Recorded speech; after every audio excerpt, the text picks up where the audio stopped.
اول به طاغوت کافر شدی. طاغوت کی است؟ آیا طاغوت فرد است یا گروه است و یک اندیشه هست؟ فمن يكفر بالطاغوت ويؤمن بالله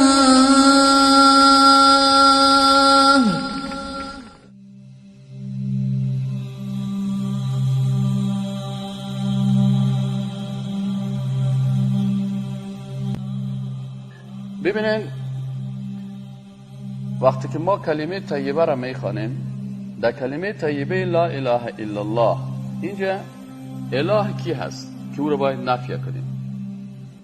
لا اله نیست هیچ کسی که ذاتش عبادت شود و قانونش تطبیق شود. ببین اینجا گفتن نیست هیچ کسی، پس هیچ کس مستحق عبادت نیست و هیچ کس این حق نداره که برای ما قانون بسازه، حلال معلوم کنه که چی حلال است، چی حرام است، چی جایز است، چی ناجایز است، چی خوب است، چی بد. حق الله است، قانونش الله تعیین میکنه. کسی دیگه پیغمبر تبلیغ میکنه این قانونه، علما آنچه که الله قانون الله هست او را تشریح میکنن، توضیح میکنن، اما خودشان از خود چیز ساخته نمیتونن. در آیت قرآن سعی کنید چی میگه الله سبحانه و تعالی؟ بسم الله الرحمن الرحیم لا اکراه فی الدین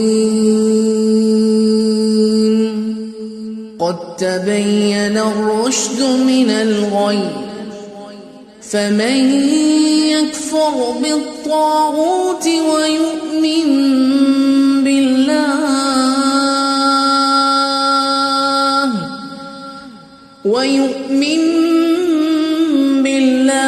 فقد استمسك بالعروة الوثقى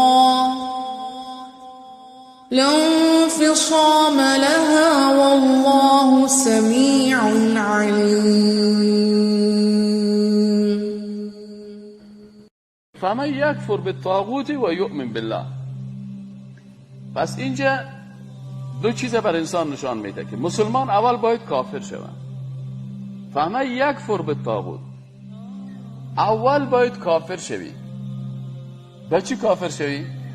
اول به طاغوت کافر شوی. طاغوت کی است؟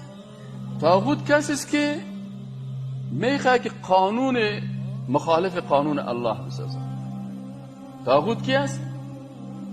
اگر از شما در سوال امتحان براتون سوال بیارم که طاغوت تعریف کنین، چه قسم تعریف میکنین؟ طاغوت کی است؟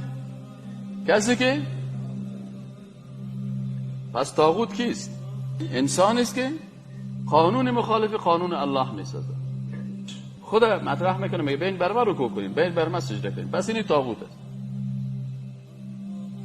اینا طاغوت، آیا طاغوت فرد است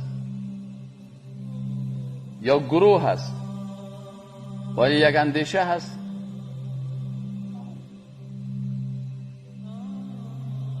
آفرین، کسایی که در درسای اول بودن میفهمن که طاغوت گاهی در لباس یک فرد میباشه. اقسام طاغوت، طاغوت سه قسم است.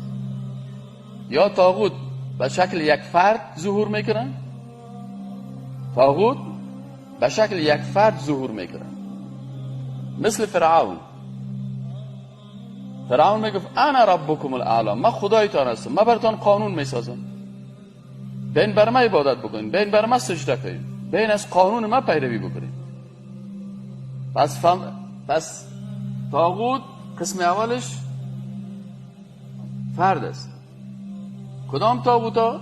مثلا طاغوت فرعون یک طاغوت بود، هامان یک طاغوت بود، شداد یک طاغوت بود، نمرود یک طاغوت بود، ابو جهل یک طاغوت بود، و در عصر ما و شما استالین یک طاغوت بود، مارکس یک طاغوت بود. اینال طاغوت کیست که به ضد قانون الله، قانون غیر الله را میخواد که تطبیق شد. و این طاغوت احیانا به شکل فرد میباشد، احیانا طاغوت به شکل یک گروه می باشه، یک حزب می باشه، یک سازمان می باشه، یک اندیشه، یک سازمان سیاسی می باشه. مثل نشنالیزم یک سازمان سیاسی است که اساس و مبدأش ضد قرآن و قوم پرستی و ترجیح یک نسل، این نشنالیزم است. سوسیالیزم، سکولاریزم، اینا کلشان کسایی هستند که اینا قوانین چی هستند؟ جماعت ها و گروه های هستند که اینا طاغوت هستند به شکل چی؟ به شکل یک گروه، به شکل یک سیستم، به شکل یک حزب. پس حزب کمونیستی، حزب سوسیالیستی، حزب دموکراسی، سوسیال دموکرات، حزب نشنالیستی، حزب پشتونخوا، حزب ستم ملی، اینی کلش احزابی هستند که یا احزاب طاغوتی هستند. چرا؟ اینا در اساس نامه حزب ازیا قوانین ضد قانون الله هست. وقتی که اساس نامه‌اش بخوانی و این مقایسه بکنی که با قرآن در تضاد است، یکی حزب الله هست و یکی حزب شیطان. حزب الله گروهی هستند که قانونشان مطابق قانون قرآن است و حزب شیطان امی طواغیت هستند که قوانین از اینا ضد قانون الله است. پس احیانا طواغیت در لباس یک گروه یا یک حزب، یک گروه سیاسی تبارز میکنه و احیانا هم طاغوت در لباس یک اندیشه، یک فکر، یک فلسفه‌ای که انسان میگه که اصلش شادی است، یک فلسفه طاغوتی است. چون در قرآن میگه که ولقد کرمنا بنی آدم، ما کی رو کرامت دادیم؟ بنی آدم. پس اصل بنی آدم است، مکرم است. اگر ما بگیم اصل ما شادی هست، پس کرامت به شادی برمیگرده، چون اصل. پس داروینیسم یک اندیشه طاغوتی است. سکولاریسم یک اندیشه طاغوتی است. چرا؟ در این اندیشه قانونی است که دین باید از ساختار جامعه دور باشه. دین نمیگن یک چیز فردی است. تو میتونی بری در مسجد دیندار باشی، در کلیسا دیندار باشی، در مندر بری دینداری بکنی، لکن وقتی که در ساختار سیاسی، اقتصادی، تعلیمی، تربیوی جامعه آمدی، بازی دین نیست. پس یک سکولاریسم خودش یک اندیشه طاغوتی هست. دموکراسی چی میگه؟ دموکراسی میگه که ما قانونی که خدا ساخته چیزی رو به نام آسمانی نمیشناسیم. بزرگای دموکراسی یکی خودت که یشتوکا و خرزابطای دموکراسی گپ میزنن، ما که خرزابطا جنجال نداریم. فکرتان باشه همیشه که خرزابطا جنجال نکنین، گپای جنرالایش بشنوید. اینا جنرالای دموکراسی چی میگن؟ جنرالای دموکراسی میگن که ما باید قانون را پایان کنیم از آسمان به زمین، حکومت مردم توسط مردم برای مردم.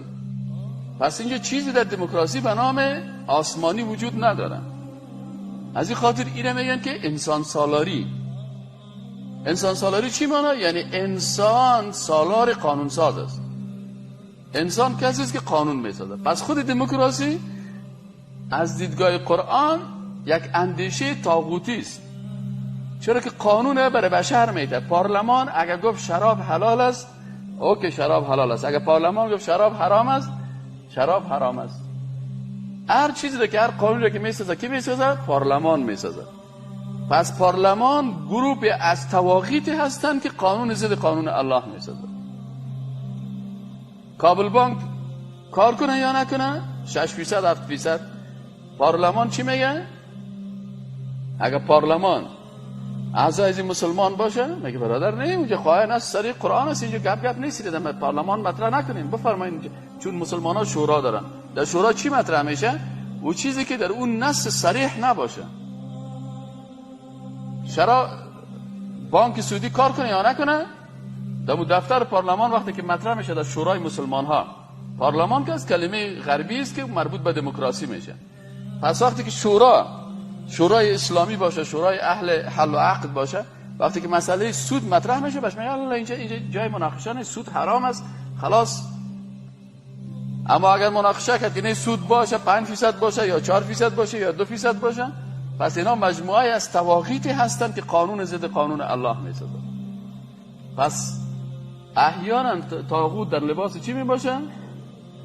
در لباس یک اندیشه، یک فلسفه است که این فلسفه لادینی هست، بی خدایی هست، در لباس یک مکتب سیاسی یا اندیشه سیاسی.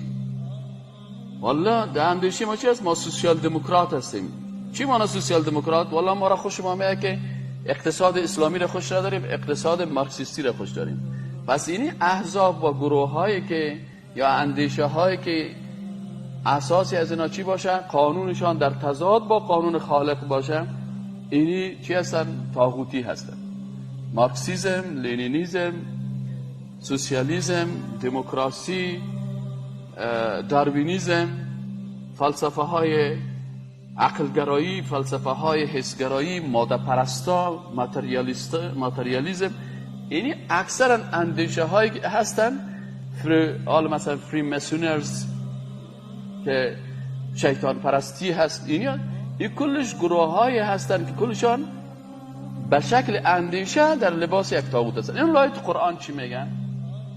آیت قرآن میگه که فمن یکفر بالطاغوت، خوب متوجه باشین، فمن یکفر بالطاغوت و یؤمن بالله، اول باید به این فردی که طاغوت است تو کافر شوی، باید به فرعون کافر شوی، به هامان، شداد، نمرود، و به کی کافر شوی؟ به این احزاب طاغوتی که قوانینشان اساسنامهشان ضد قانون الله هست، به این هم کافر شوی.